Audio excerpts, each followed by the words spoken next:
Starting on the top, it says, if x is in the domain of f of x and f inverse of x, then f of the f inverse of x is equal to x, and the f inverse of f of x is equal to x.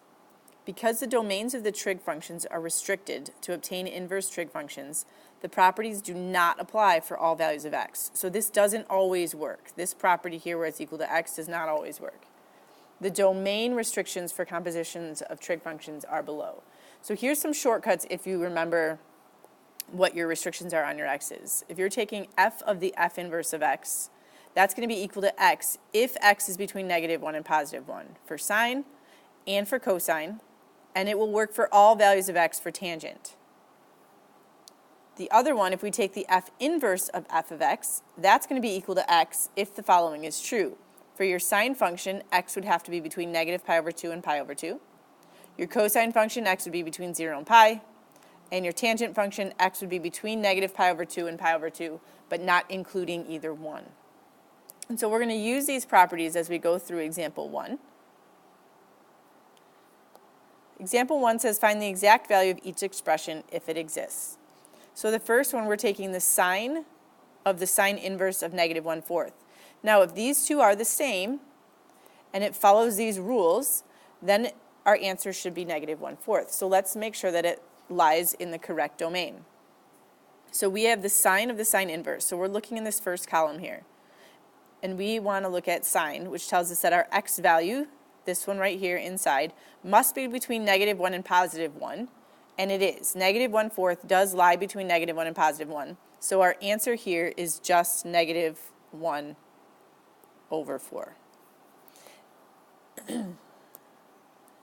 Let's take a look at letter B. We have the arctan, which is the same as the tan inverse, of the tangent of π/2. So we're starting with our inverse function, so we're in this column, and we're looking at the tangent. So the only way that this works is if x is between -π/2 and +π/2, not including either one. Since this is π/2, this does not exist because the tangent of π/2 is undefined. So we would say for letter B, this does not exist. And the reason for that, again, is because the tangent of π/2 is undefined. Remember, if you think of the graph, that's where our asymptotes are. And let's do one more together. Let's take a look at letter C. That should say letter C. We have the arcsine of the sine of 7π/4. So we're taking the inverse of a sine function. So that's this second column again. And it says for this to be equal to x, that our sine function must be, or our x value must be between -π/2 and +π/2. Well, 7π/4 is bigger than π/2. It lies outside. So we can't necessarily use this idea anymore that that's equal to x. But what we can do instead is we can set up a triangle. So if we think about where is 7π/4, 7π/4, if we make our markings, remember this would be 4π/4. This would be 8π/4 if we went all the way around. So 7π/4 is in the fourth quadrant. Well, that's the same thing. Now, if we think about our sine function, remember it's got to go from -π/2 to +π/2. But this has a reference angle of π/4, or of 45 degrees, or π/4. So we are in the fourth quadrant, which means we need an angle between -π/2 and +π/2 that is in the fourth quadrant. And that would be the same thing. The 7π/4 is the same thing as going -π/4. So this answer here would be -π/4. Now, if you don't remember these, or you have a hard time remembering what the restrictions are, you can go ahead with something like this each time and set up a triangle to see what your answer might be. Next, I would like you to do the try this. So go ahead and pause it, unpause it when you're ready to check your answer.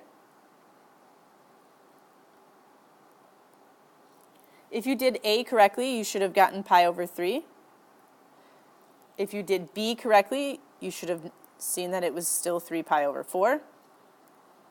And for C, I'm going to go through and explain C a little bit more in detail. C, the answer is actually π/3, and here's why. If we think about the sine of 2π/3, 2 pi over 3, if this is 3 pi over 3, 2 pi over 3 is in my second quadrant. Okay, it's a positive angle in that second quadrant. I need another positive angle between negative pi over 2 and positive pi over 2. So 2 pi over 3 will give me the same answer for my sine as the first quadrant, since they're both positive in those quadrants. So I can look at it in terms of the first quadrant, which would be just pi over 3 instead of that second quadrant. And that's, again, due to the sign being positive in both the first and the second. If you have questions, let me know.